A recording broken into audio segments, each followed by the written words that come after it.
Fallout 4 players are always looking for new ways to test themselves, whether it's challenge runs, playing on survival mode, or turning Sanctuary into a gunner farm for massive amounts of experience. But whereas these runs come and go, modders stay looking towards the horizon. And speaking of Horizon, Horizon is a survival overhaul mod that breathes new life into the game by attaching skills to everything you do. It completely overhauls damage and takes a more realistic approach to how healing works. Headshots are now the aim of the game. You'll have to go out of your way to track down animals for their meat in order to stay full, and trying to heal in combat is all but a death sentence unless taken with great caution. So with all of this in mind, how much harder does it make the base game? How hard would it be to complete an entire playthrough without dying?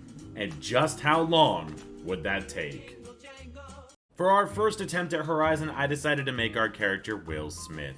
With someone who's been in as many movies as he has, he's bound to have the skills to be able to handle whatever gets thrown at us. However, in the case that movies are not real like I've been led to believe, then that means I've just doomed this man to a horrific death in the Commonwealth. But considering I have over 1,200 hours in this game and movies are in fact real, that means he'll be just fine. Since Horizon throws a little bit more at the player when they're first starting out, to compensate for that you're given additional skill points during character creation. Now, for whatever reason, I decided to just put everything up to 5 with endurance being at 6 for a test run to show people how the vault would play out. But don't worry, I'll be fixing the build when we actually get out of the vault once we're able to actually look at what perks we have, because staying with these perks in this allocated fashion is enough to make Will Smith lose his head. But that's not the only thing he'll lose his head over. Just look at these textures on the wall. This looks so much better than it normally is. Like, man, Sean's got a better room than I do. I'm gonna have to tell Landy to step it up. For the remainder of the pre-war section, things play out the same as it would in vanilla. You watch the world explode, you get put into a cryopod, you watch your spouse get murdered and your child kidnapped, and then the run officially begins. First, we make sure to do a little bit of grave robbing, grab your first melee weapon, and then begin looting everything not nailed down. Horizon makes the most out of every type of item, whereas normally you would break down materials that you find to build things in your settlements or whatnot. Horizon can take these simple tools that we just found and use them to salvage parts out of a bigger machine later on. And once we've looted all of the stuff that we could loot, then we get to combat, which plays out exactly the same. I don't know what you were thinking. However, now we have harvesting mechanics. Because in Horizon, all food above ground is radiated, so much so that you gain no nutritional value out of eating it at all. So the next best thing is animal meat. Much like in, I don't know if you guys have ever played Red Dead Redemption, but much like in Red Dead, if you blow up a small animal, you actually get less stuff off of it. Here we go. So yeah, if the torso is too much, you don't get as much meat. You don't get a chance to get the head, yada yada yada. Because I'm imagining you could sell a lot of this stuff back. So we're not super stressed. These are all rad roaches. I think regardless of how I get them, they're all gonna act the same. What? What happened? With this being said, it's in your best interest to go ahead and just harvest everything you come across and then dump the things you don't need later on, as upgrading your skills is by far one of the most important aspects about Horizon. And another key difference that you'll see in the vault is that instead of getting the 10mm pistol as soon as we get to the Overseer's office, we instead gain knowledge! Now this was the other thing, is they actually don't give you a gun right away. It's not that big a deal, but yeah, you have to actually make all of your big guns. But you can also make legendary weapons too. Continuing through, the vault plays out exactly like I've described before, except now having our Pip-Boy, we finally get our first gun being the service pistol before leaving the vault. And now we get to respec that character of ours. So yeah, we'll keep intelligence where it is. I might drop luck. I don't think luck's gonna actually matter too much in this case. And then we'll take what we have in luck and we'll probably move that around. I think a 5 in strength is actually solid, because intimidation we can't take until level 20 anyway. Like, half of these perks we can't even use, even if I wanted to. You know what? Yeah, I think we're actually just gonna leave it. I think we're gonna leave it. That's intense, but I think we're gonna leave that. I highly advise against doing this. If you've played Fallout 4 before, or even if you've played Survival, definitely have a glance over the perks first before committing to your character, but don't equally distribute your skill points. That's not what they're there for. That's not what they do. Don't do it. This is bad. I should feel bad. I don't in the moment, but I do watching this back. I actually think starting the game off with 5 in everything but a 6 in endurance is probably the best way to start, because you have the most options, especially since this is technically our first playthrough. Like, if we die, we die. It's not the end of the world. Why is this the hill you decide to die on? After immediately getting out of the vault, you'll notice that you are granted 4 skill points, meaning that instead of having to run around and do a bunch of nothing in the beginning, you can actually get your character set up pretty early on. Judging by the look on my face, it doesn't look like I'm going to be able to take advantage of this right away, but it's okay. We'll come around eventually, trust me. Now officially in Sanctuary, we take out our neighbors, loot this duffel bag, check the underground cellar, and find a custom SMG. In Horizon, guns vary from damage to range to what types of attachments they have based on how deteriorated they are. However, as you use them, that deterioration doesn't change. With that being said, that means that it is quite possible to come across weapons that we are unable to use if they have negative 100% or ruined condition.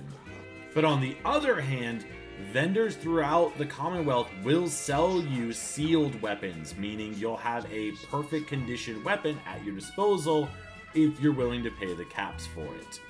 Seeing that I was going to need all the help I could get, I recruited Dogmeat from Red Rocket, and then hit this first house just outside of Concord. This house, even though I didn't know it yet, would be pivotal to our success. However, for now, I'll just grab the bobby pin upstairs, a couple chems, and have a free bed for a save.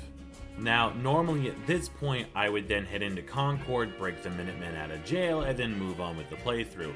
However, I somehow got so turned around in trying to find the mole rat den that I instead found this scavenger in front of a refrigerator. And let's just say, this was a pretty decent find. What the fuck did he just shoot at me with? Oh, my boy's using goddamn fucking laser pistols? Holy crap, dude, what the hell? There we go. That's it. Ooh, plasma stuff? Oh, shit, my boy. Yo, that's insane. We got a plasma pistol already? No wonder this fucker was trying to take it.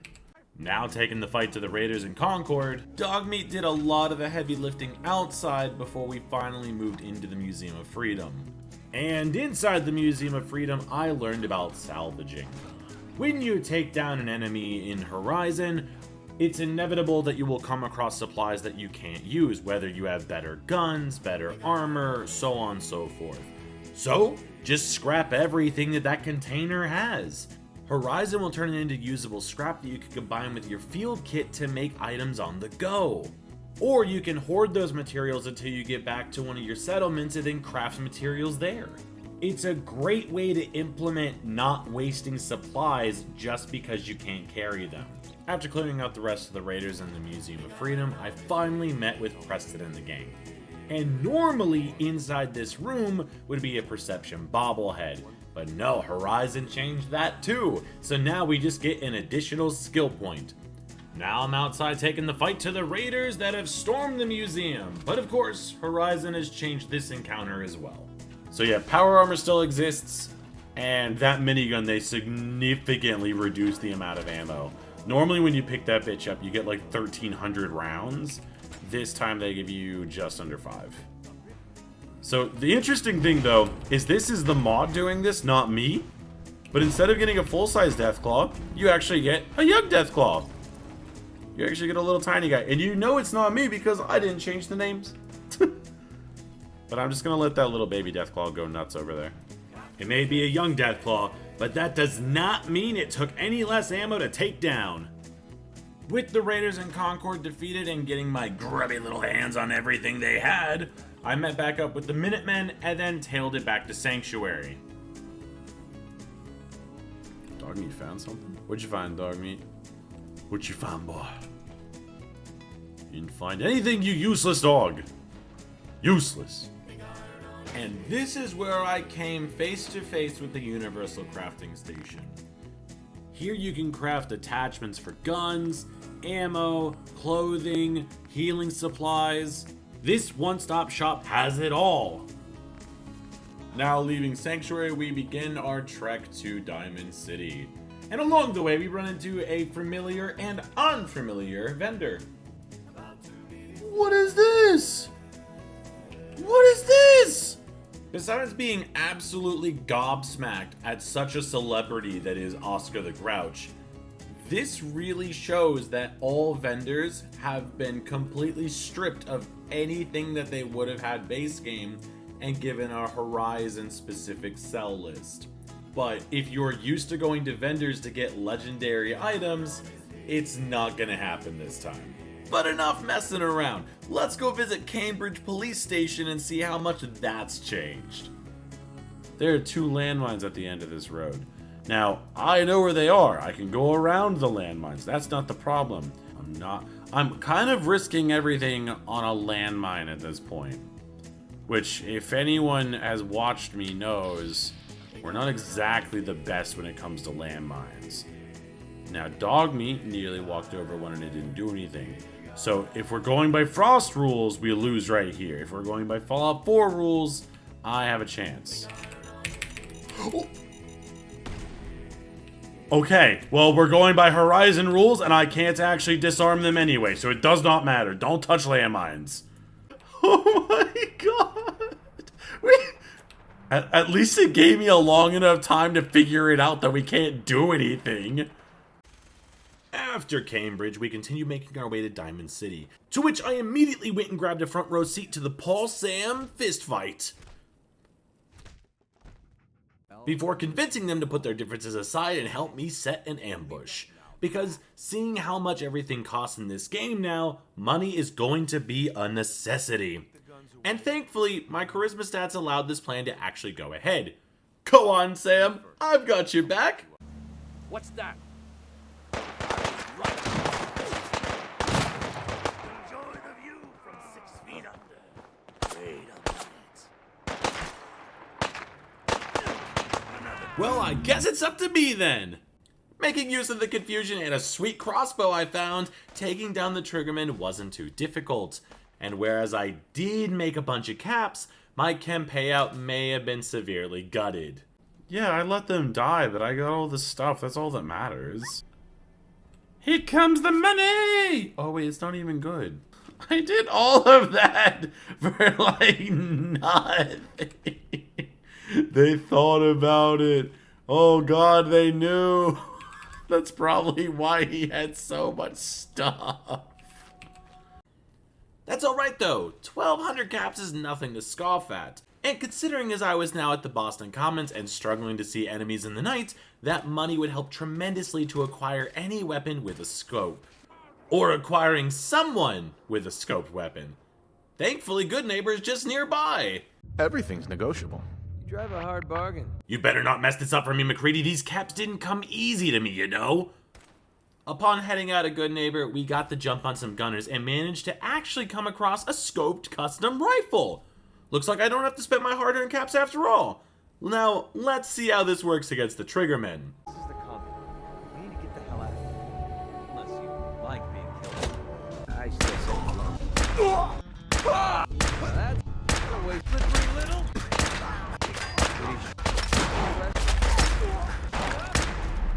God damn it, dude, that is so good. This thing is, this custom rifle is so fantastic. I'm buying 5.56 when I get a chance. That is so gnarly, dude. How about the crossbow? I'm feeling Back up and then It's so good!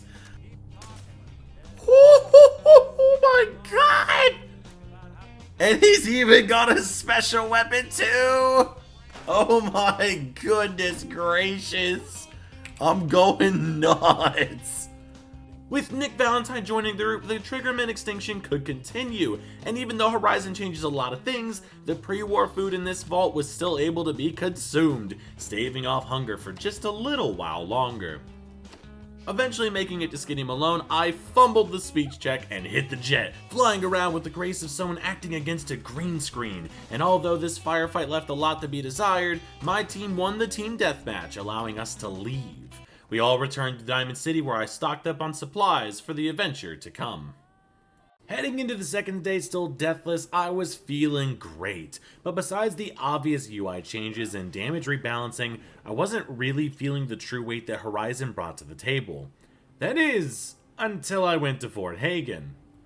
Now, what I'm about to show you might get classified as offensive to anyone with half-decent aim out there, because I'm about to revolutionize what it means to miss by a mile. This is probably where we're gonna get our first death, because I don't know how synths operate. Yeah. hello.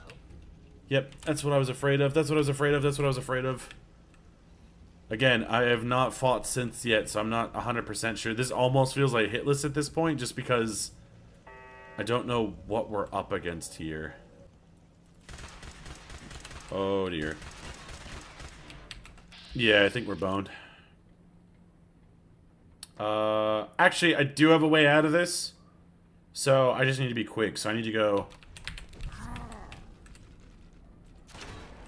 Wow.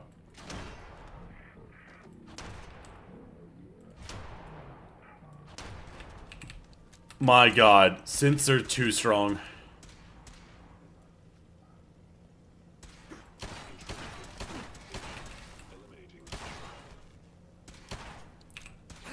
Fuck. Oh, whoa, whoa, whoa, whoa, whoa, whoa, what the fuck? Okay, hold on.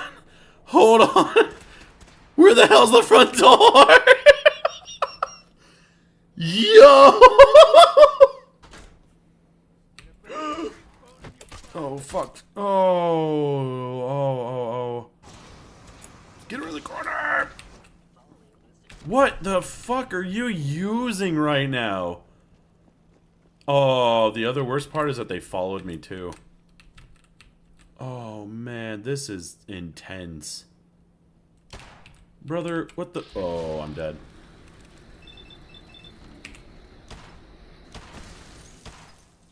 Oh no. Oh no. Oh no. Oh no. Oh. Oh no. No. Not like this! No! Oh man! Wow!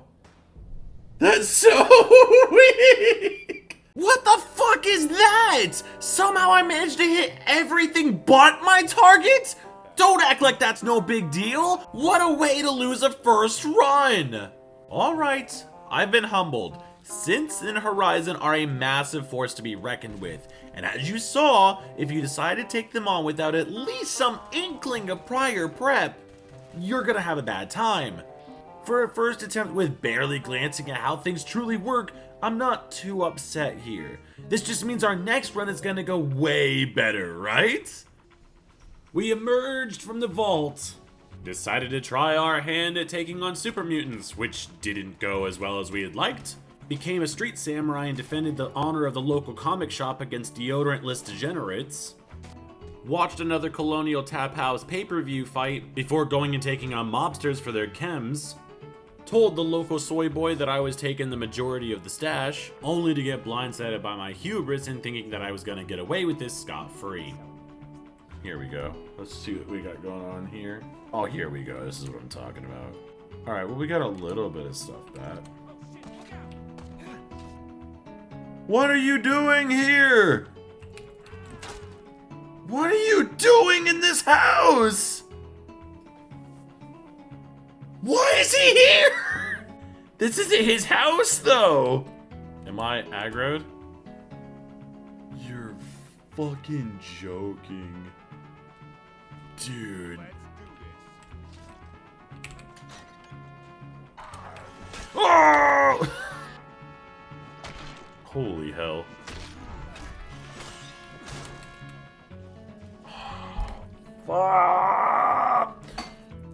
First day, deathless. Day 2, deaths 2. Now, for as lively as that 2-hour lifespan wasn't, I did learn something. For example, once you leave the vault, there's actually a broken down eyebot that you can repair. This is crucial because Wilson here will be able to transport all of your unwanted crafting materials and gear all the way back to Sanctuary, freeing up your inventory space for other goodies. This is a game changer because in Horizon, especially if you're scrapping everything that you come across, that carry weight is really going to be a nightmare to manage. And seeing how I've lost 2 runs already, I was really gonna have to read up on these perks and game mechanics if I wanted to survive, which is why run number 3 is the golden run. So this is, to give you guys a little bit of an idea, this is what I'm kind of thinking, right? So strength, I don't really, like, I think we can leave strength at a 5. I don't think we need to go any higher than anything else. So we gain weapon proficiency at a 20% rate. This actually probably needs to go better because I did some reading and weapon proficiency truly does make a difference in this, right? It'd be the same thing where if you've never used a shotgun before and you shoot the shotgun, you're not going to be very good with it. We're also going to end up going with intelligence is going to just max out. You can't even do idiot savant until you hit level 10 anyway, so trying to do that's not going to work. But if we go level 9, then we at least get extra science, but we also still get robotics. And I do want to try robotics, especially because of the fact that we get to make personal turrets. I don't think we're going to use luck at all, though. Like, luck we'll put at, like, a 2 so we can get Fortune Finder and Scrounger. But nothing past that makes sense, especially because, again, Idiot Savant we can't even do, and Bloody Mess quite literally doesn't do anything at all. And then Mystery Stranger would be cool, I guess, but I don't think we're going to be using VATS as often as I think we're going to. So I'm going to change around a couple of these and see what we go. Endurance, though, like, I want our endurance to be high, but I don't even know if endurance truly changes the way that this game goes. I like it. Now, because we're doing permadeath, I'm not going to do too much with the character. I'm just trying to visualize and figure out how this all works. I think what we have is fine, because we can also increase everything later on, too. Now, one of the things that I found at the end of last stream is we actually have a robot.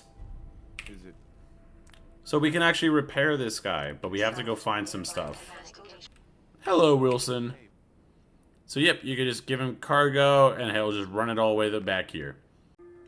And now, while I'm out here getting the run set up, let's go over some of the must-haves when heading out into Horizon, with a proper explanation this time. Fitness is an absolute must, reducing action points cost for running, breathing underwater, and giving you an increase to swimming speed. Since you're playing on survival, this will help you navigate the Commonwealth until you find yourself another form of transportation. Salvaging is required for any and all upgrades or building tech, and considering you'll be scrapping virtually every enemy and at higher levels newspaper boxes and even synths themselves, grabbing any perk to boost this when available will help you get some of the more rare resources to use to increase your damage output or stay alive just that little bit longer.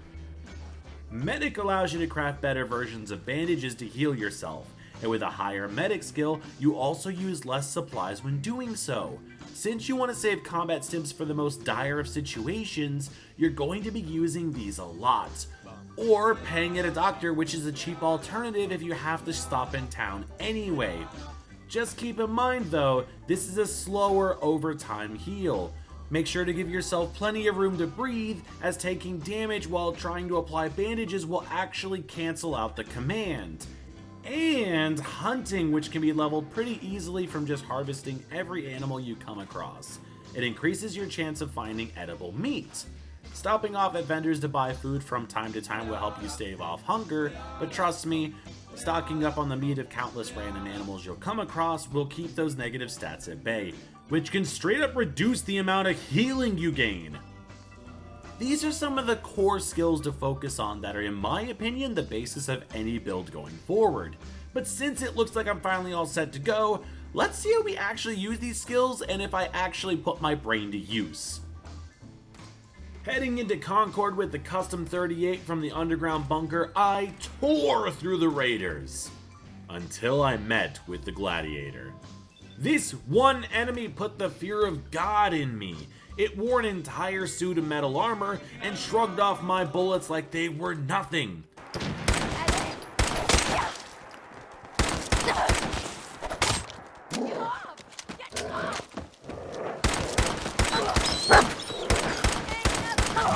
So you can bet I was wearing that armor as a trophy once I saw it was usable, along with the sick-ass katana they once wielded.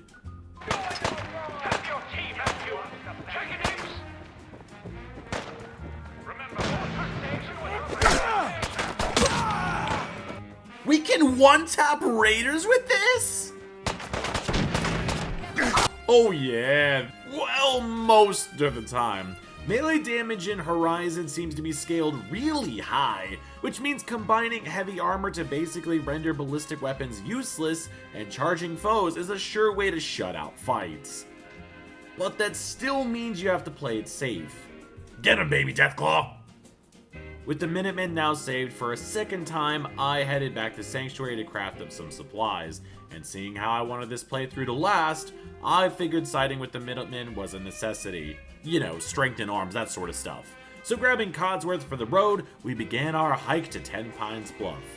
Now, I had not done Corvega on my prior attempts yet, but seeing how I was able to tear through everything with ease, I wasn't exactly scared of what was to come. However, the enemies I was fighting on this trip had been melee only. Would guns throw that big of a wrench into the works? Well, maybe, if they hadn't all lined up with their heads poking out on the side of a building. Or if they all hadn't funneled into this hallway.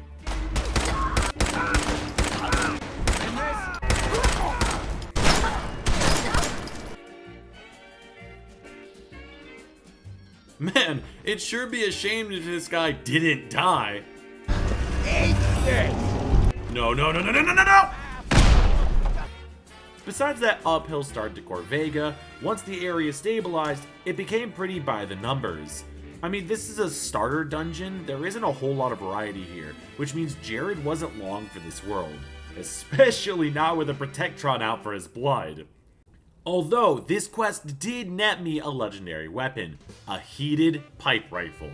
In Horizon, legendaries are far more tame than that of the base game, but since all the damage has been modified, this actually balances out. Now returning to Ten Pines Bluff, who then had me returning to Preston and Sanctuary, I decided to actually run through Sturgis's intro settlement quest for once. Normally I wouldn't care about this sort of thing, but as usual, this mod changes some of the things you can craft. Like this chair for your guards to watch the road! June Long can finally be useful and quit his Debbie Downer attitude. By this point, I had hit level 5. Even with slower leveling, the perks and skill gains we were getting were actually starting to work together. I would still need to venture out and find some more of the hard to come by bits, but for the first 2.5 hours, I already felt like this character had a better grip on things than the first 2 attempts combined. And with that, I went and helped out Trudy at the Drumlin Diner. And then went toe to toe with the ghouls in Cambridge.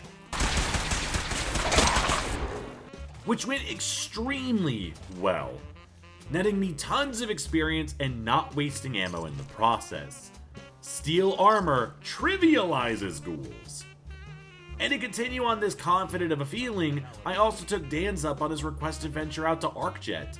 Surely between the two of us and with one of us being immortal, things would go our way, right?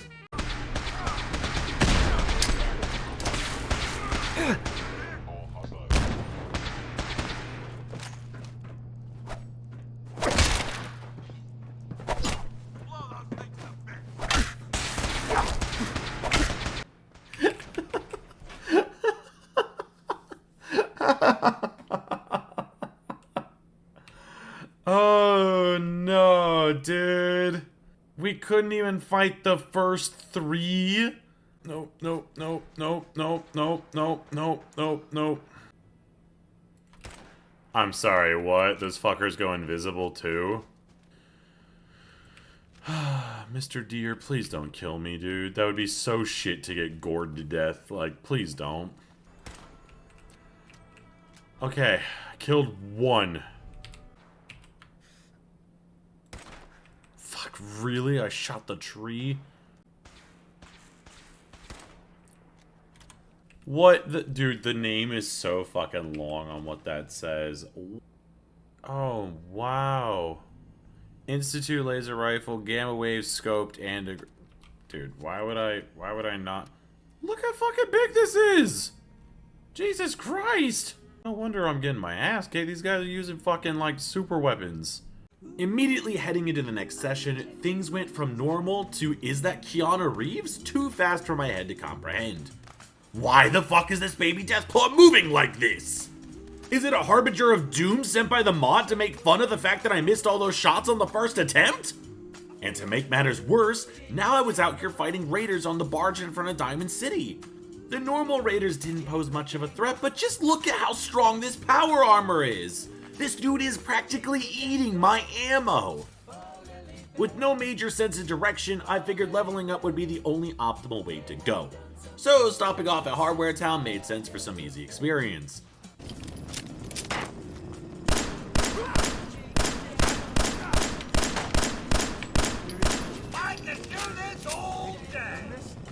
Might as well grab the paint that Abbott needs while I'm at it too. After that nice distraction, I then made my way to Hubris Comics to grab Grognak's axe, a weapon with bleeding and increased stagger chance, all combined with high base damage. Sign me up! I'll happily deal with a horde of ghouls to obtain it. But that's not all this place holds. As you move through the building, you'll also come across the Silver Shroud photo, costume, and prop gun, just as you would in the base game. This, in my opinion, is one of the best early game stops you can make on any character, because perks don't necessarily increase damage output unless you're going for melee stuff. Any character can use any weapon. And if you grab all of the Silver Shroud gear and then meet Kenton Goodneighbor, he'll give you the Silver Shroud armor with Ballistic Weave! And a pristine submachine gun with 100 round ammo capacity. This is a perfect early game setup for any build, as this Silver Shroud attire can still be worn while you wear your top layer armor as well. Unless something is shooting at you with laser weapons, you'll be able to shrug off most ballistic damage this way. However, with taking up the mantle of the Silver Shroud, it's only right you follow through and give the people of Goodneighbor something to look up to. Galaxy News Radio. When evil walks the streets of Boston, one man lurks in the shadows, shielding the innocent, judging the guilty. That guardian is the Silver Shroud. Today's episode, a slaying in Scully Square. Calling all Silver Shroud fans, a once-in-a-lifetime announcement. The Silver Shroud returns and he's gonna clean up the streets. Everyone heard how Wayne Delancey murdered Miss Selmy and her kid over a few lousy caps. Death is coming for you, Wayne. Slowly now. Reveal yourself. Great. The Silver Shroud's dispatched justice already. Miss Selmy has been avenged. So, Jerry, go on. Tell the listeners about what we're talking about. Right. So AJ, you know the chem dealer by Bobby's. He's doing good for himself. Says he's got a whole new market. Kids. Even with his garbage chems, he's just raking in the caps. You hear that? Sounds like the Silver Shroud has another bad guy to deal with. Whatever. It's broken! Galaxy News Radio. The Silver Shroud's bringing justice to Goodneighbor. You bad guys better look out. And now, a special update. The villainous assassin Kendra was recently spotted at the third rail. The same Kendra who bombed Little Joe's shack and killed 4 innocent drifters. If you want to see the Silver Shroud in action, stay near Whitechapel Charlie. The Shroud's sure to interrogate him to find the evildoer's whereabouts. Mate, buy a bottle of water or piss off. I am the Silver Shroud, and I seek vengeance. Where is Kendra? How the bloody hell should I know where Kendra is? Mate, look, the radio man said to come talk to you. Just do me a solid, okay? Mate, she's out giving bad names to slags. Now fuck off, it's nearly tea time. You have taken your last life, villain. Advantageous for the gathering zones, unlike any soiree I've ever seen. Robots. Dozens of them. Another headline. Hancock seeks a special meeting with our hero, the Silver Shroud. Whatever it's about, be careful, Shroud. We're all with you. Galaxy News Radio. Whoa, man, are you for real? Look, some dude named Sinjin is coming to get you. You've been a big thorn in his side, taking out his goons and whatnot, so now he's coming for you. However, I need him dead. He's been cutting in on my chems lately, and I can't have that. Do me a solid, and I'll make sure to hook you up any chance you get.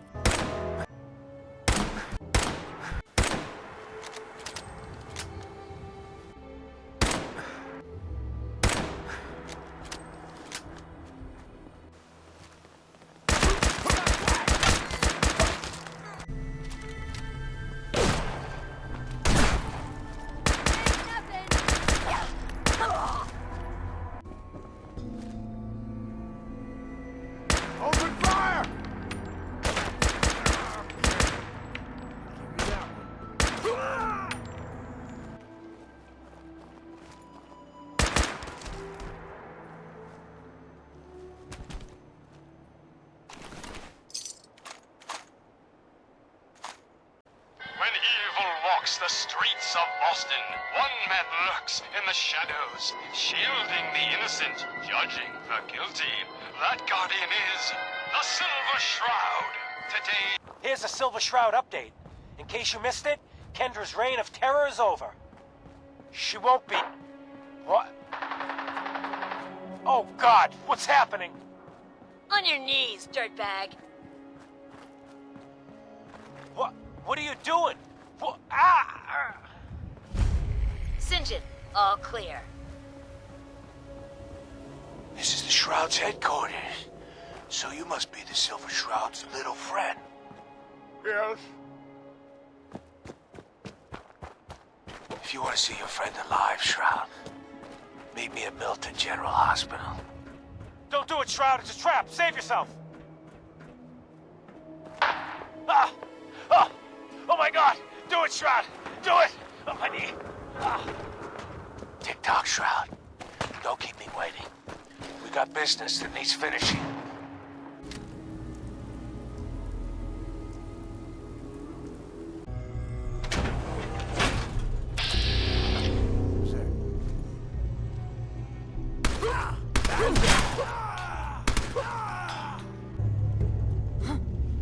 Parent shit.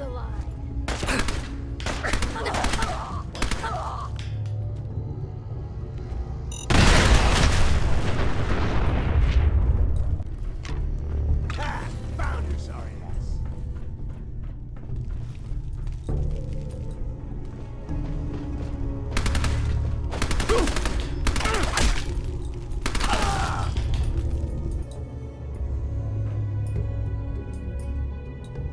Gonna say it again. Hold, assholes. Anyone turns heel, I'm coming for you and your family. And you, Shroud, you step any closer, and we get to see what's inside Ken's head. You shield yourself behind an innocent. You are craven, Sinjin, and you shall fall before me. Don't talk to me like that. Some of these losers think you're some sort of legend. Like you walk straight out of a comic book. But you and I know, you're human. And you're weak. You came here and for what? You little sidekick? I have cut a path through all your thugs. Who can truly say I'm not the Shroud? Don't listen, man. He's a phony. So what's gonna happen is this. I'm going to kill Kent. Then we're gonna shoot the hell out of you. Nothing's gonna be left but paste. Then, I'm going to Good Neighbor and kill every last worthless bastard there and burn the whole thing down. No one screws with St. John. What happens is this.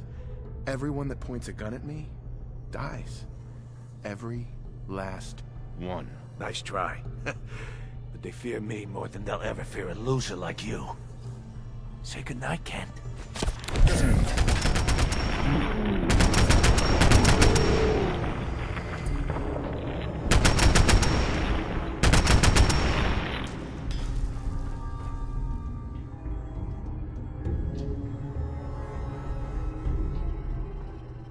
I failed. The one person who believed in me the most and was responsible for outfitting me with this power now lay dead amongst his captors. Was this a sign? That even with the ability to rip through raiders and potentially save the Commonwealth, I would end up short? Would this be enough? Hancock seemed to think so, at least. Whoa, man, cool costume. You want to do some jet? But whereas our backstory had concluded, the street justice arc had just begun, and Skinny Malone had had it too good for too long. Darla, listen to me. You have a home to go back to. You don't want to throw your life away with these thugs. You're right! What are you doing? I've gotten all mixed up. Darla, where are you going? So now back in Diamond City once again progressing through the plot, I stopped just short of heading out to Fort Hagen. I still felt unable to deal with synths, and frankly, some extra experience couldn't hurt.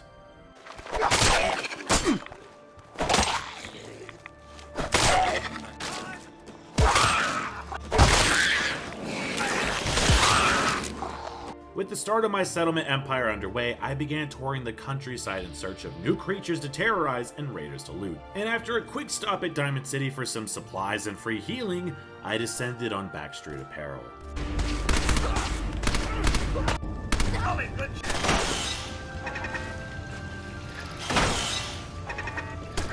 Poor Codsworth, I still haven't even upgraded him yet.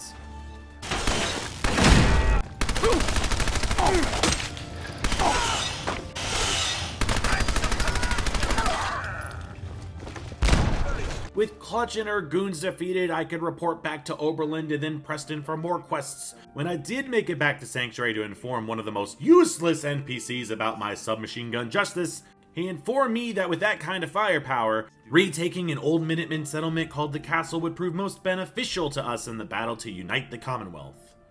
Now normally once receiving this quest, most players would either fast travel or beeline straight for the castle, but something compelled me to follow Preston for once. Where did our Lord and Savior Todd Howard program Preston to actually go? Brother, where the fuck is this man going? The castle's down here. Where is he taking me? I'm not 100% sure, but he did pass by Gene the dog seller on his way to Satellite Olivia, so he could have purchased more help if he wanted to. Preston had the chance to get indoctrinated at Covenant, and he's like, nope, fuck it, I'm going to the castle.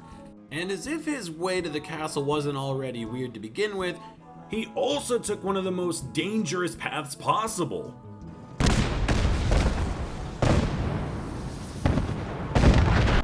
Preston fucking died.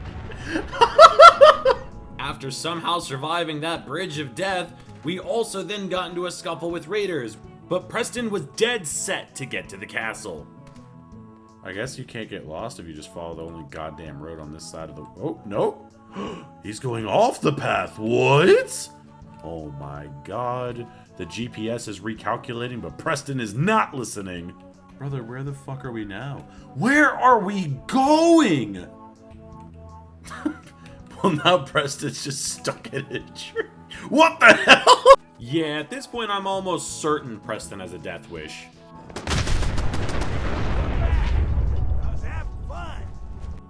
Level fucking 74 though? Preston, what are you doing? May, what are you doing? that's not Preston, get out of there, oh my god. Whoa, Mad Dog, chill! Oh man, I do want to see something. Can I block this? Woo! Hold on, wait. Bro, hold on, wait.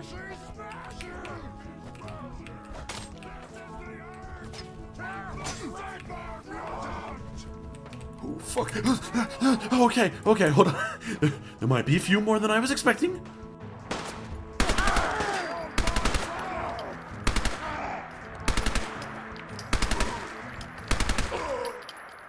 Now arriving at the castle, I'd be lying if I said I wasn't a little intimidated by the Mirelurks and their lurking mama. But grenades and melee make short work of the oversized crustaceans. Although, in trying to destroy the eggs, I must have hit Codsworth one too many times.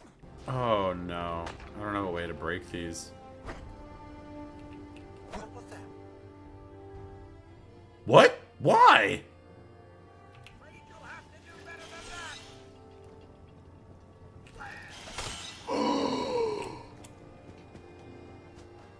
What? Was I hitting Codsworth? Oh no. Kill him. He's useless to us now. Preston, kill him. Preston, kill this man. However, whereas dealing with random Mirelurks was fairly straightforward, now it came time for the Queen. I tried to approach this fight from a range perspective due to not knowing how extreme her acid damage was this time around, but it was clear I'd have to resort to more daring tactics if I was going to pull this off.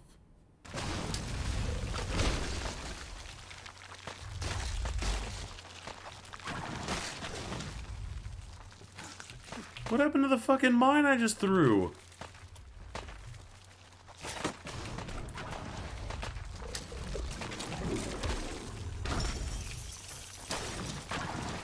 Ooh, wow, that took out like half her health. Oh, dude, we actually... Hold on. Fuck you, silly. Yeah! There we go. With the castle officially retaken, I now had some free time before Ronnie Shaw showed up and I could outfit the settlement with a useless artillery gun. But I still had this dreadful feeling concerning synths. If I couldn't beat them, what chance did I actually have in completing the game? So to test our setup against synths once again, it was time to revisit Dan's and see if anything had actually changed.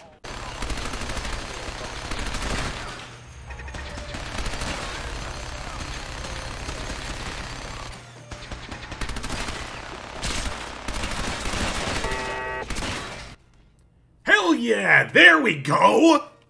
Finally, we have a decent path to progress. I mean, granted we had an unkillable ally, and combined with an infinite amount of time, Dan's could have sold this mission by himself if I hadn't run away ages ago. But hey, we call that a character building experience. After dispatching the rest of the synths and recovering a beacon, I was awarded Righteous Authority with a slight rework. But with more time on our hands and the need to stock up before trying Fort Hagen again, I decided to visit Vault 81 and see what all they could offer me. Vault 81 is normally a pretty sweet stop-off for some movement-increasing gear and the Overseer's Guardian, but to even get inside we either need 3 fusion cores or have to pass a really high speech check. Luckily, our charisma is high enough to just waltz on in. And immediately, the changes of Horizon are noticed, as this vault is rocking brand new threads. I mean, just look at Overseer McNamara here, as if she couldn't get any better. Here she is with a modified vault suit that makes me wish Vault 111 had this level of drip. Sorry, I got sidetracked here. The main reason of the visit was to see what goodies Alexis had, and to be honest, I don't know what I was thinking. If Cricket didn't sell the spray and pray, of course she wouldn't sell the Overseer's Guardian. But since I'm in the vault, I decided to humor the doctors with a blood sample for some caps, went and found ashes outside, and then got roped into finding the cure for the mole rat disease that was now afflicting Austin. Preston and I headed out to the lower labs of Vault 81 and first had to deal with a Protectron before even seeing any mole rats. But damn, this thing was tanky.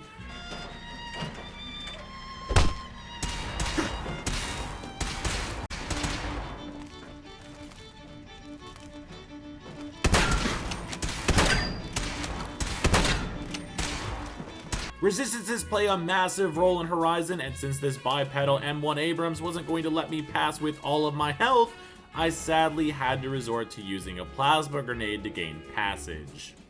Some turrets next up didn't pose too much of a threat, and the mole rats were about as scary as they had been the entire game. After dispatching the mole rats and meeting with Curie, she informed us that she only had one more dose of the cure, but being the hero we are, we made sure Austin got the dose instead of taking it for ourselves. I mean, mole rat disease is only like -10 health in the base game. How bad could it be here?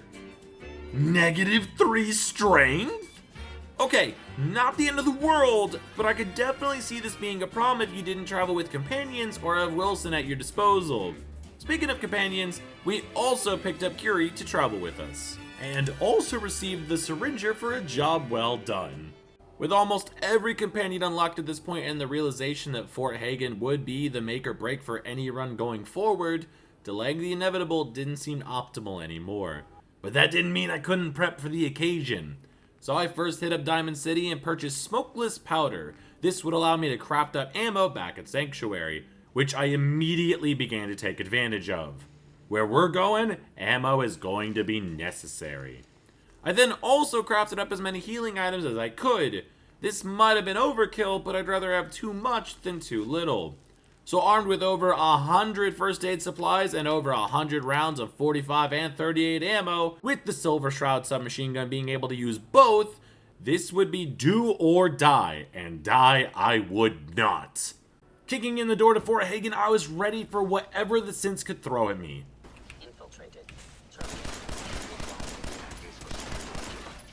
Yeah, that's actually good damage.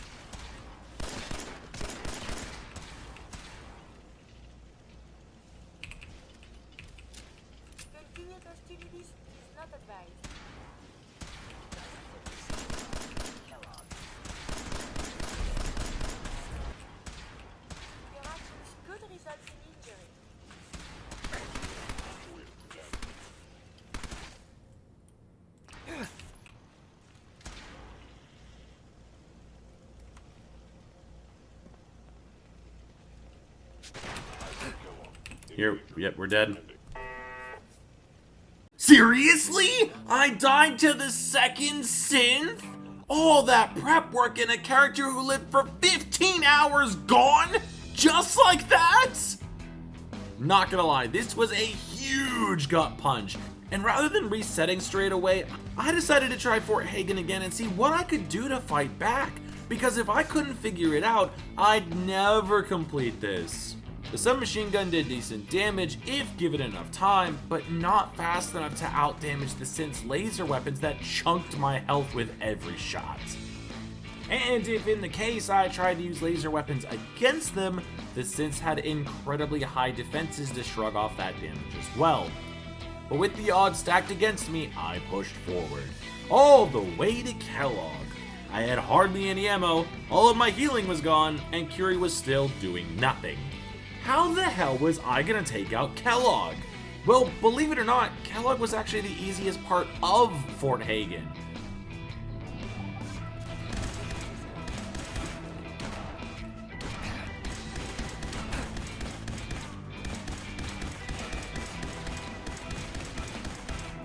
Wow, Kellogg died in like 2 shots.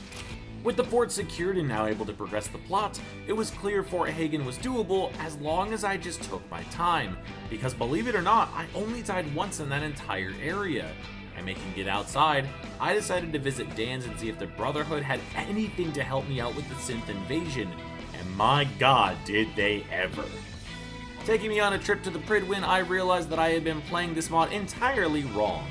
Paladin Dance had massive resistances from just his power armor, nearly 4 times what I had with my armor on.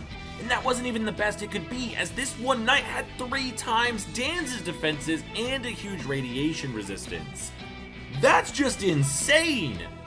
Seeing that this faction was the only one to have any chance of completing a permadeath run, I enlisted myself to the cause, earned myself a brand new suit of power armor with a fresh fusion core to add, and then joined the front lines to take on Fort Strong, which honestly was a complete blowout.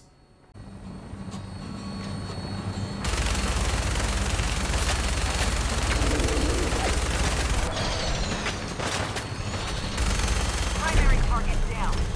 Look at that thing sweep. I'm gonna find a place to set her down, then hightail it back to the Pridwin for repairs.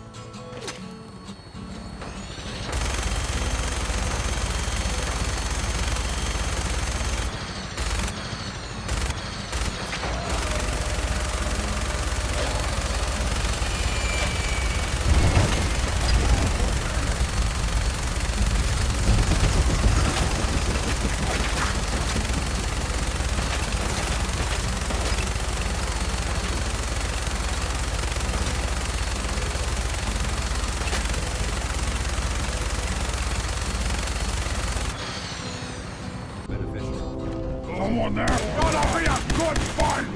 Gotta...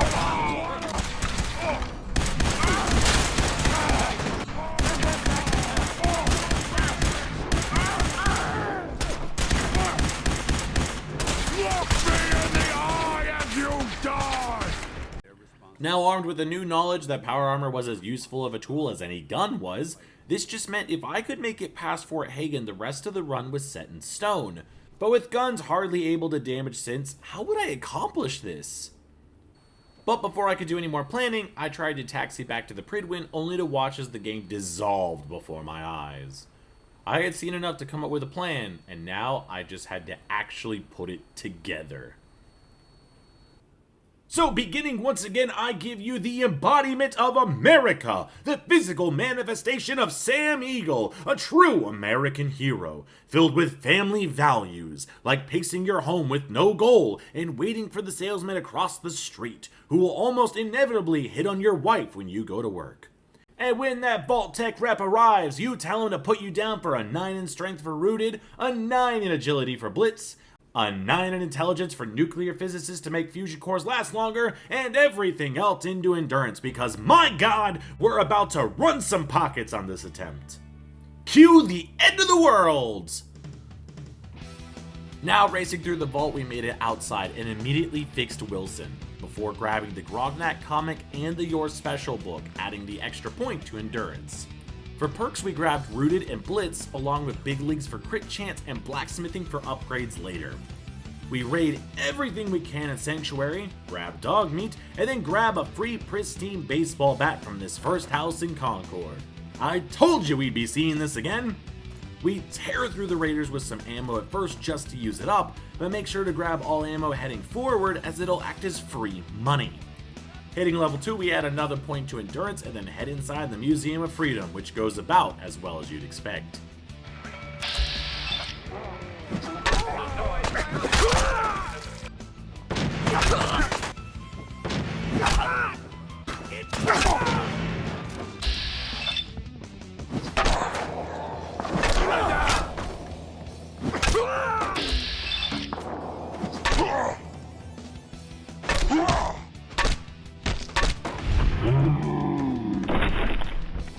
Now with the power armor from the roof along with the free minigun, I proceeded to mow down everything to make sure I could capitalize on the high XP gains from a high intelligence.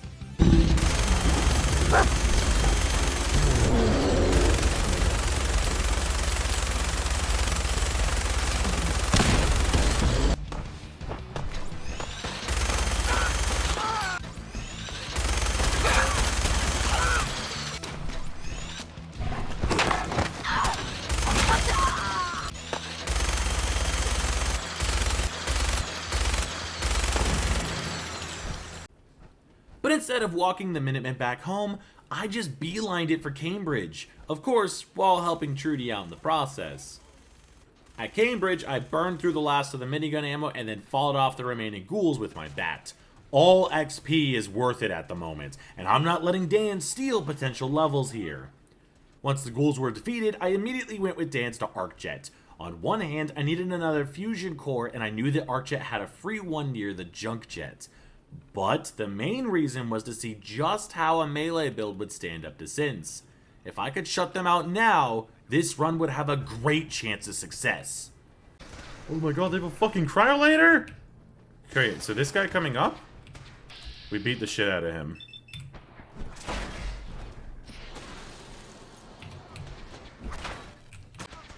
Dan's is still shooting. Perfect. Smack him. Or not.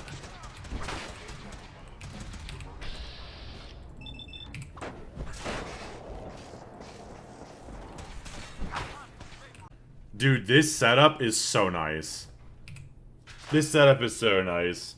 Hell yeah! This blows my mind! My melee attacks are doing far more than my guns did, and with far less risk to us at the same time. The Nothing Personal portable tank build is a smashing hit. I let Dan's take point wherever I could and took down the stragglers when they overstepped, and this got us all the way down to the rocket test with little to no issues. Well, until Dogmeat got caught in the crossfire. Is this how they make hot dogs in the Fallout universe? All that was left to do was grab the beacon, and much like the rest of the area, if I just baited out the synths, I could solo and dispatch one of them with no chance of failure. This earned me some decent experience, the Righteous Authority, and a guaranteed Pridwin visit after Fort Hagen. Hell, I was feeling so good, I even went and fought that power-armored raider near Diamond City again. This felt great! However, seeing all that red on my power armor did have me stop off in Diamond City to see what I could do about repairing it, and here came our first dilemma of the run. Even with the perks to repair power armor, Horizon adds different varieties to individual pieces like degradation to weapons. This means that if a piece said ruined, there was no chance in fixing it ever. Meaning we'd have to find other pieces out in the wild or start to be incredibly careful when getting into fights. But not all fights are equal. Piper still remains a harbinger of destruction.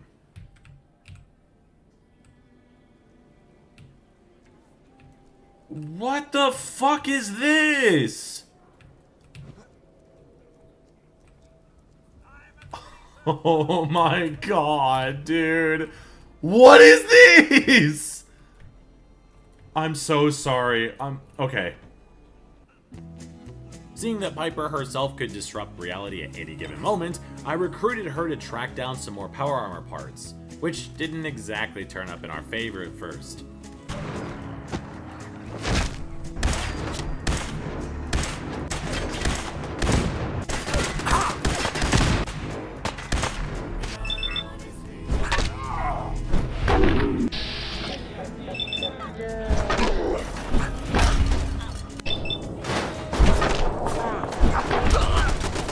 This does bring me to another major change that Horizon adds, however, and that is auto-tumblers and auto-hackers. You can quite literally craft items to open any type of terminal or locked door regardless of skill, as long as you have these, and since you can make 8 at a time, these are necessary to save on perk points while still allowing you to delve through some of the harder to reach places in Fallout 4. On the next session, I managed to find another suit of power armor on the overpass near Cambridge. For the most part, it was also completely ruined, but it did have one piece that could be repaired, and since the rest of it hadn't been shot at yet, this was a complete straight upgrade. And speaking of upgrades, there's tons of potential to outfit your power armor pieces with all sorts of things. From taking more physical damage, radiation protection, or reduced carry weight, you're talking about a huge allotment of resources, but when it comes to staying alive, that's a very small price to pay. Since we had the power armor sorted for a while, I headed out to Hubris Comics to get the 2 weapons that I would try to make the most of for the run, Grognak's axe and the Silver Shroud gear. And completely out of nowhere, I also found an upgradable power armor torso. Apparently these could just be anywhere now. But instead of following the Silver Shroud's questline and risking Kent to take another bullet for me, I decided to just accept the mantle without any of the cool street justice that came with it. That didn't mean the Triggermen couldn't catch these hands though. Even without power armor, the Silver Shroud costume did more than enough to reduce the damage I took, and stood down these bozos with little issue. And once Nick Valentine joined us, this was all pretty much set in stone. Now, it's dumb. If we die, we die, but I have to actually save this. Now, the other thing, too, is I'm gonna put grenades on because we're definitely not talking our way out of this one. Now, here's the game plan. I'm gonna throw a grenade at Skinny Malone's feet, and then I'm gonna run to the side door.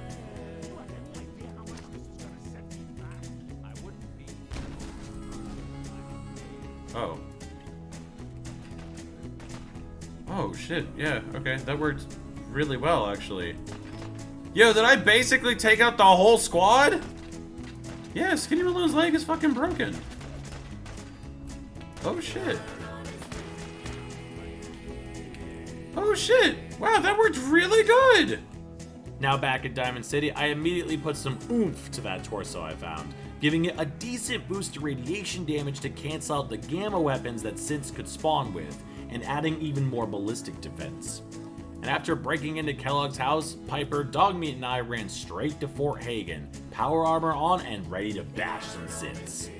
Let's be honest, seeing how this Yao Guai went down, you already know what's about to happen. Engaging.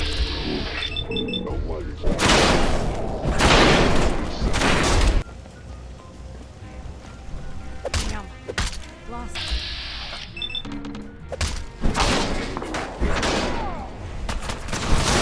This assault directly down. Wow. There's a whole party out there. Now I'm mad.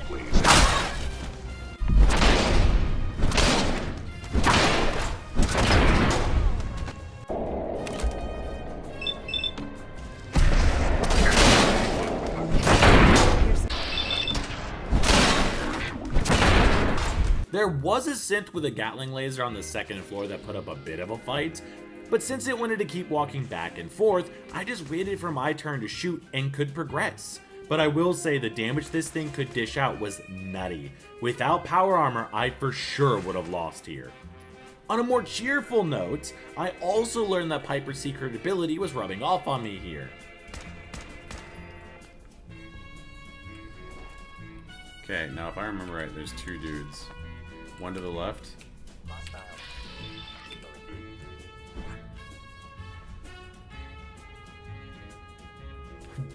What? Continuing on, my power armor was taking a beating. But after cracking into a master lock terminal, my troubles were rewarded with not only a usable Fat Man and mini nukes, but also a new piece of power armor. Sealed container? Sure, just break the lock. What's in it? Ooh. Ooh, that's nuts. X1? Oh, dude, I have to.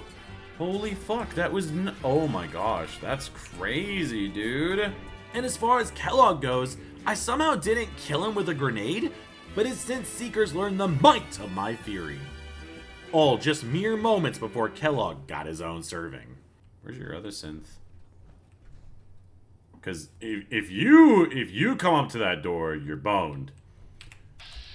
Oh, wait, this is good. We're not alone here.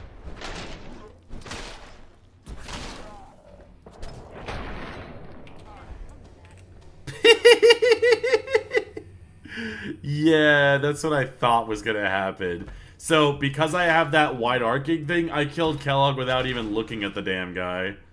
Having perks that hit all targets in front of you is a very welcome addition to any melee build. Just like that, I had accomplished in 5 hours what had taken me 15 to do so prior, meaning a free walk to Diamond City was in order, before hitting up Good Neighbor and going brain diving. However, besides Fort Hagen, the rest of this game was still shrouded in mystery. What other changes had Horizon made? And while this build was shutting out the beginning of the game, would it hold strong? Heading back to Dan's, we rode over to the Pridwin where I took pot shots at anything moving down below. And after a quick orientation from Maxon and talking to the rest of the higher ups aboard, this got me a new set of power armor with a new fusion core.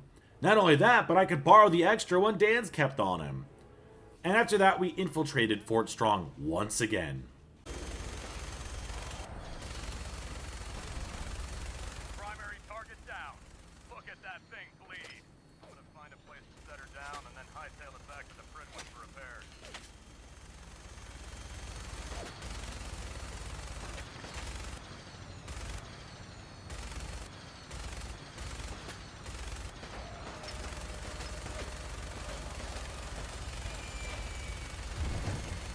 Jesus.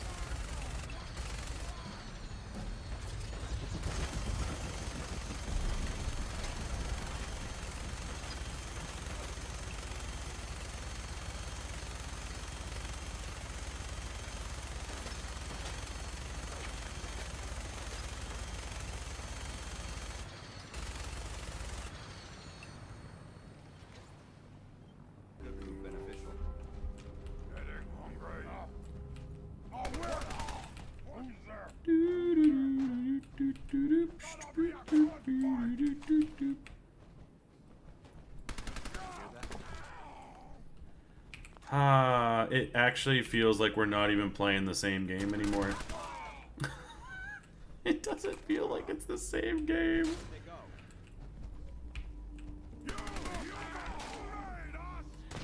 To give you guys an idea of what I'm talking about, we've died. This is our 4th life, our 4th attempt at permadeath, and it usually ended pretty bad.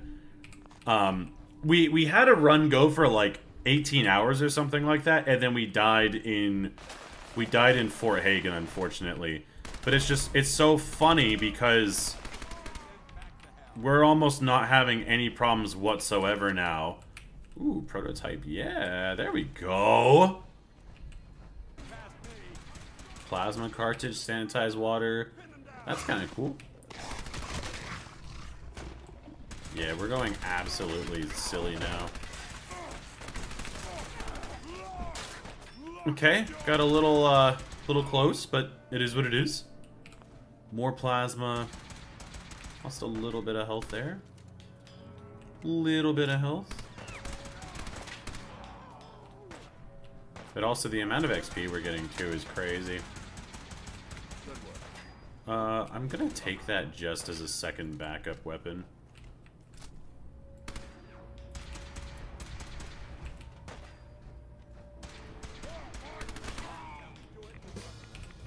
With Fort Strong secured, now came the real test, crossing the glowing sea.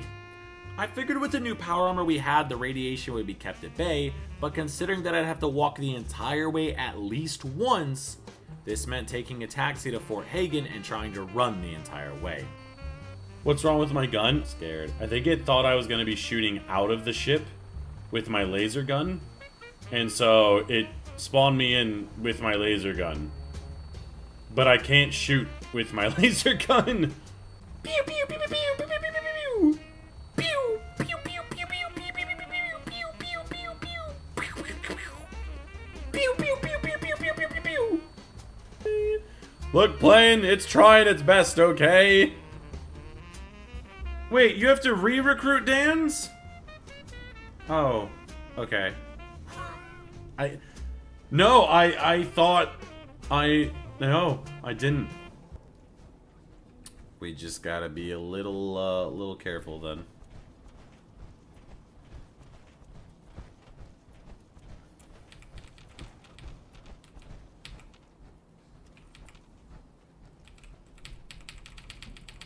Oh no, I heard a death claw.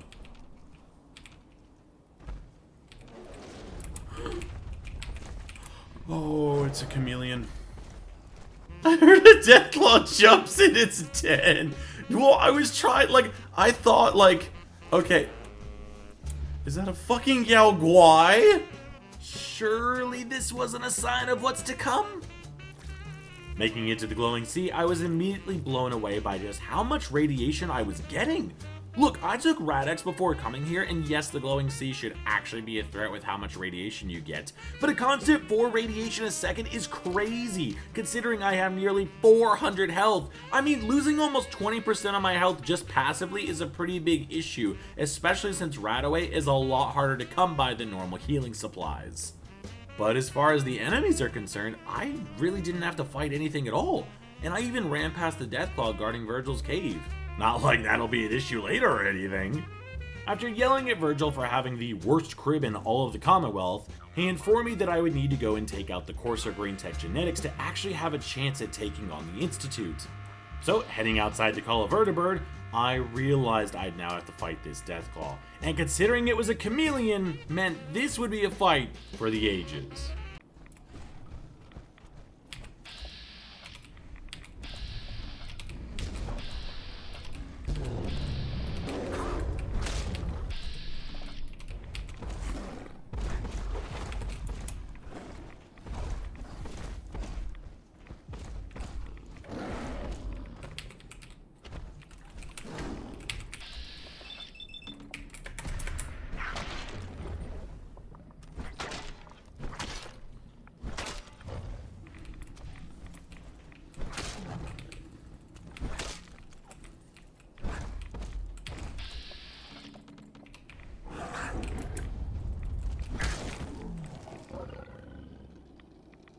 Okay, well that went a lot easier than I thought it was gonna go.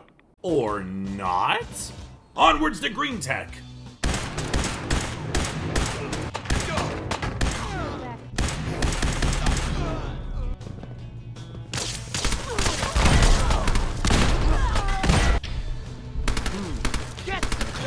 Piper, shut up! We don't have time for this!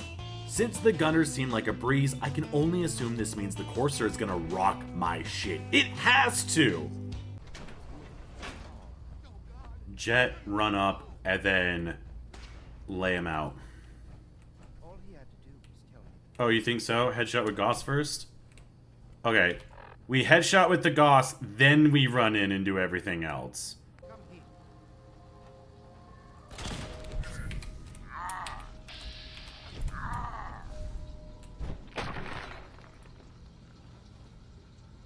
Well, that was fucking easy. Either I'm being observed by an entity beyond my comprehension, or this gunner's lifeless body is actually cheering me on. Either way, thank you, Rain of Bethesda feature. I'm gonna go visit the railroad now. Glory's only level 1. Oh my god. Oh. Oh. No. I killed Glory and the game crashed. I did at her feet.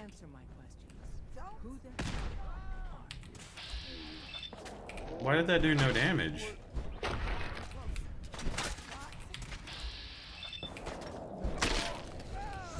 Fuck you, drummer boy.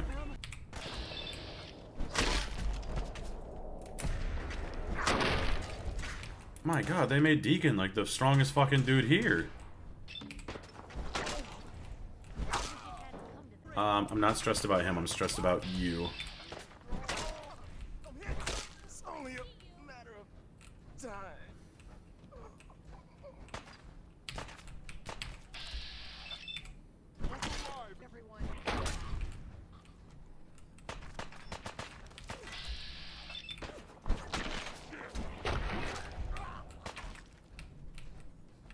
Okay, now we should have Carrington. And that's the railroad gone. That's for you, Jimmy! With the railroad derailed, I've revisited Virgil to grab the schematics for the teleporter and flew straight back to the franchise poster child's headquarters. We were now in Phase 3. With the Brotherhood willing to help me create the teleporter, I still came up short when it came time to construct it. Instead of just being able to purchase pretty much any item in Horizon, some of the more uncommon items require a higher salvaging skill along with perks to actually find them. Meaning instead of just buying the biometric scanner from Percy and Myrna in Diamond City, I'd have to actually track one down at a nearby hospital.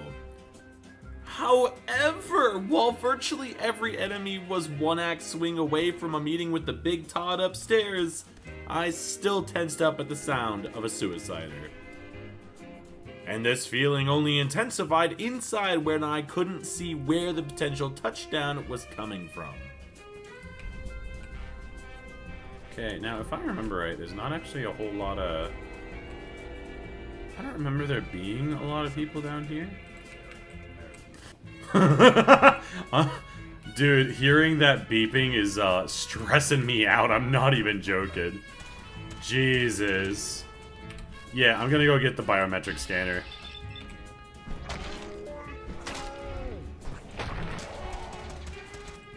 No, Jimmy, don't do it! No, please! I'm tweaking already and nothing's even happened yet.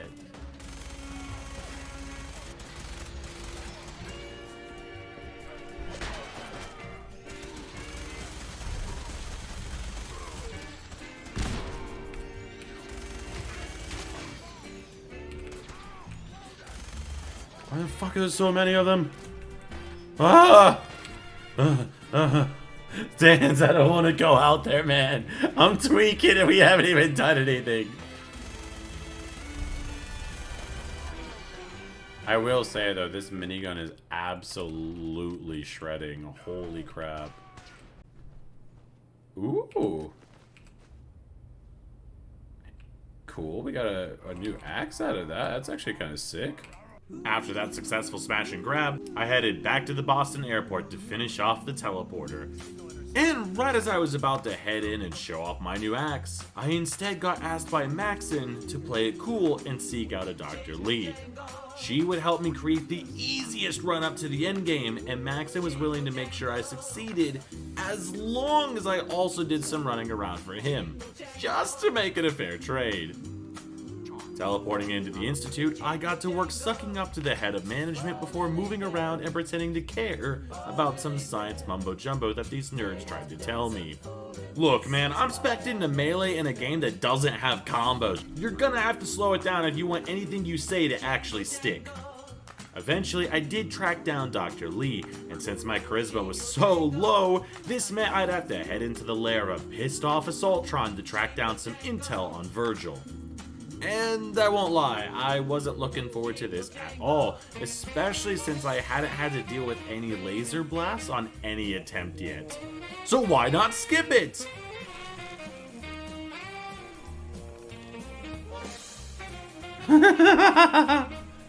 Oh my gosh, we don't even have to fight it, dude. It's always been like that. It's a novice lock-in. No, I mean the computer. Yeah, I meant the computer, but because we're playing Horizon, I could just make auto hackers and just walk straight in. I don't even have to fight it. I told you these auto hackers were nuts!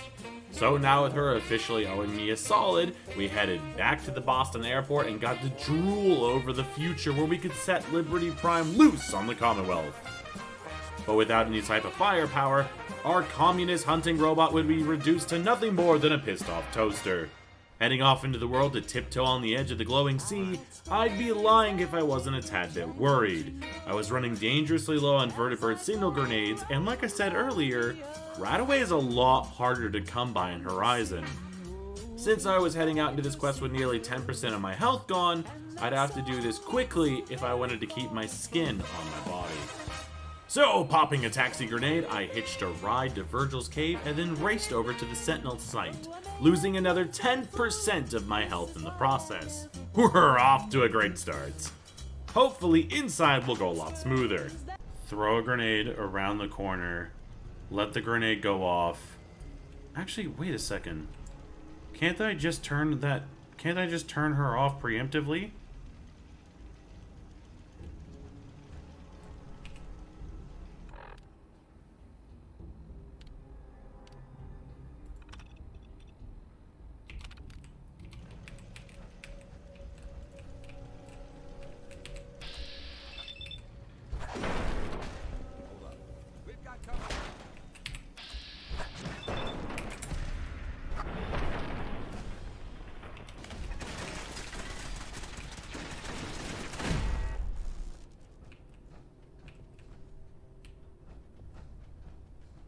Okay, cool. It's like... Yeah, okay, so that wasn't nearly as bad as I thought it was going to be. With the bombs for Liberty Prime sorted, I took advantage of the Institute and used the teleporting magic to fly halfway across the map. This cuts down on needing to use the vertibird grenades, and since I was nearly out by this point, I will happily take the jog home. Just means I'll need to stop in at Diamond City to cure those nasty rads I picked up. Returning to the Pridwin, I expected a hero's welcome for securing the weapons for Liberty Prime. But instead, I just got called a traitor! Maxon informed me that while I got in good with the Institute, some intel I brought back actually turned up that Dan's was a synth. Gasp! And since the Brotherhood can't stand things they don't understand, I was now tasked with hunting down and removing Dan's from our organization. Without benefits. Sounds easy, right? Well, it would be! Except for the fact that I didn't expect Dan's to have a Protectron with Gauss weapons. Are they using fucking Gauss rifles? Beginning. Kill.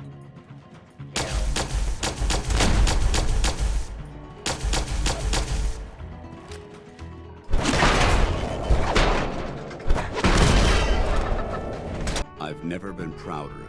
It's been a pleasure serving with you.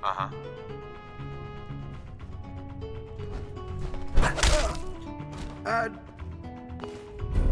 Victorium, brother. Dan's may have been the first to fall that day, but let's not kid ourselves. He would not be the last, especially not since the remainder of the railroad had Pam. What was that? Company!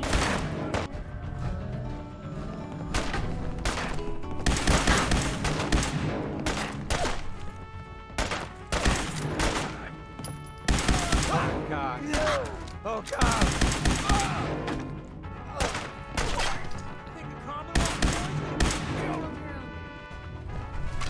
Shit! We got company! She had to come to that. You were not alone. Son of a bitch! Time. That's all of them. Let's do this.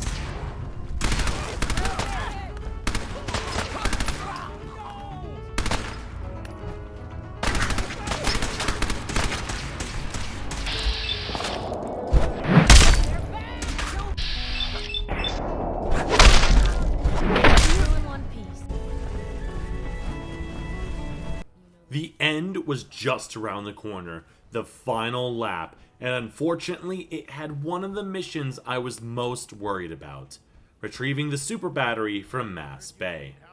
Teaming up with Proctor Ingram and Piper, we grabbed a vertibird and circled the building, which took care of the synths waiting for us. But this was the easy part. Now, I'm not saying I needed companions at this point, but knowing there was a kill vader and heaps of robots keen to reset the progress we had made, this just meant I needed all the help I could get. Meaning I couldn't just leap off the roof into Good Neighbor, as that had a chance of getting Ingram and your companion stuck on the roof. So I'd have to somehow out-heal the damage I'd be receiving while stuck in an elevator with little way of fighting back against the hordes of synths. And I need to basically stay as hidden as possible and let these two take all the shots.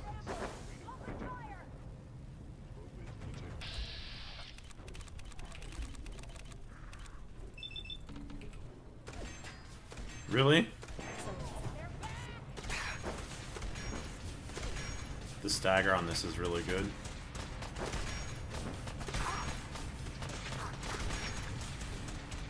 I don't like this. I don't like this. This was stupid. Oh man, I just got rid of it, didn't I? Yeah, this was stupid. No, I'm losing my health too fast. Oh man, why did I do that? Oh, why did I do that?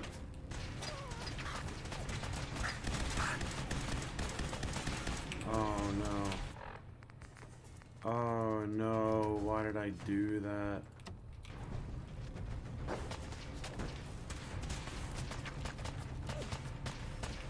Oh no.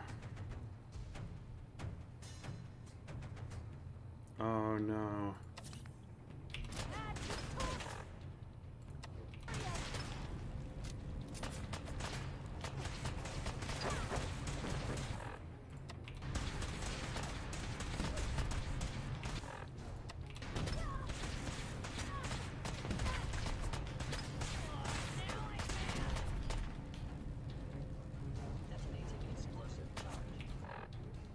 It's not going off. Okay, I think I should be okay now.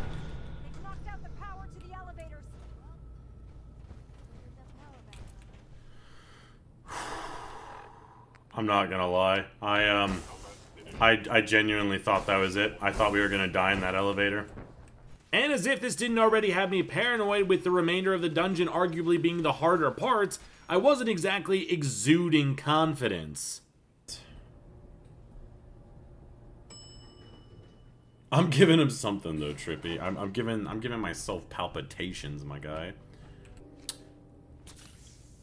Kiss the man who invented stems. What the fuck was that? I thought someone said that I could like do this to like help us out. That doesn't seem the case at all. No, it's not the Protectron personalities I'm stressed about. It's all the other stuff. Like I can turn the Assaultrons on, but that sounds like death sentence right now. Wait a minute, does it only activate the thing here? What's the point of that?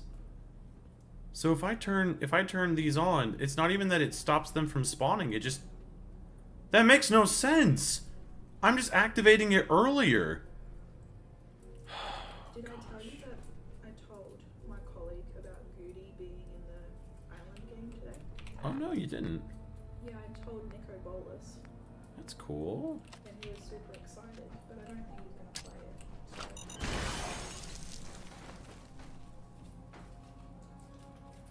He was very excited. Why the fuck do landmines go off as soon as you throw them? Wow!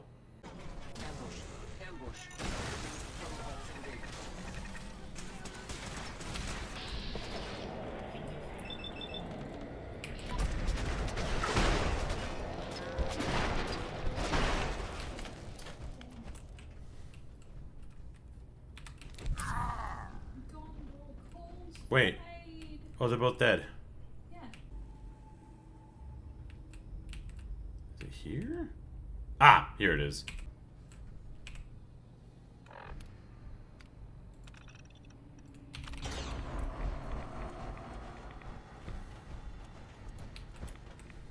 We're not gonna stay smooth skins much longer if we don't get a move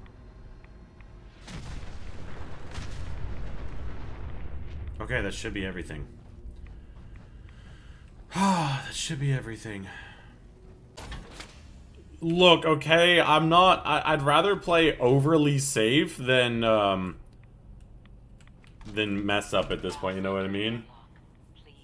You would have been fine in that room. Yeah, no, I probably, well, I don't know. I may not have been. It's hard to say. Oh, I can see why they gave you so much now. Come on, come on, come on, come on, come on, come on, come on, come on, come on, come on, come on, come on, come on, come on.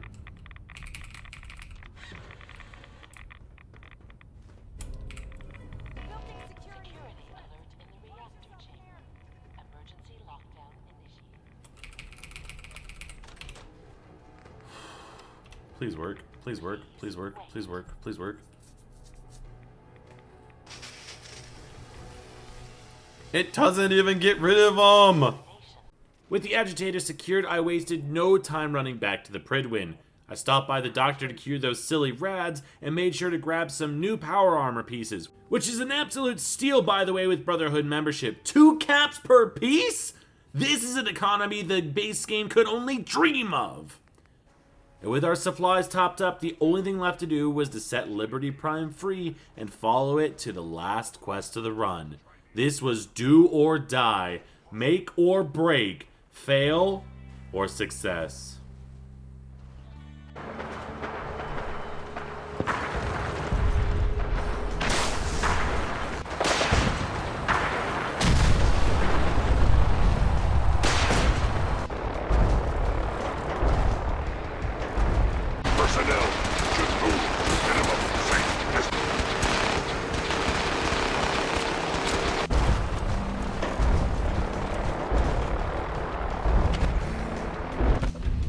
Well done. Our next target is the reactor.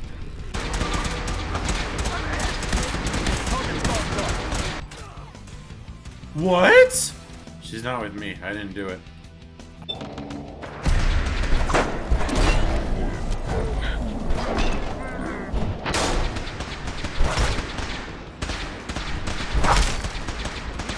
Hearing Ingram utter those words that I'd have to go up and manually turn off the override was well overdue, and it offered a breakup in the action to plan our next move. Because I knew as soon as I did so, I'd have to run for cover before heading into the later sections of the Institute. Except, Horizon had other plans for me. I think the game just locked up. Oh my god! Thankfully, I had an item to create manual saves as crashing seemed pretty common, but this meant I'd have to redo everything once again. So close yet so far! Returning once again to Father and setting up the synth ambush, I raced over to the door leading to the next room and picked off any synths walking out of formation. With how much damage these guys did, I couldn't just stay out in the open or my healing items would dwindle faster than they already were. And with my power armor taking a beating, I was getting closer to taking full laser damage, which now had me on a timer. With the main hub calmed down, we headed towards the reactor, which only housed a few synths. However, because of a perk granting me melee damage to everything in front of me, I couldn't charge in for fear of causing the Brotherhood to turn on me as well, meaning a ranged approach was my only option. And now being in the reactor, I repeated the same playstyle with taking pot shots instead of being overconfident. The Brotherhood would continue to funnel troops for me, which acted as ammo pouches when they fell. But this also gave me enough firepower to break through and rig the place to explode. I yelled at Sean for old time's sake, and then teleported to the top of Mass Bay, where I flipped some switches and watched as the permadeath of Horizon came to an explosive finish. The run is done, but that's just the beginning, because starting at level 15 you also gain the ability to train into specializations to further some of the perks you've taken up until this point. And each one offers up even more bonuses with the option to take another specialization at 30. So if you're keen to try this mod out for yourself, you'll have plenty of room to grow while still getting a feel for the wasteland. Before we go, I want to give a massive shout out to the patrons, the channel members, and all of you who attended these live streams. This run took over 50 hours to complete, and I couldn't have done it without your support. If you've made it this far, you owe yourself a bathroom break and a drink. But I hope you have an amazing day like you deserve. As always, I've been Chris from Crisis Gaming, and I'll see you on the next one.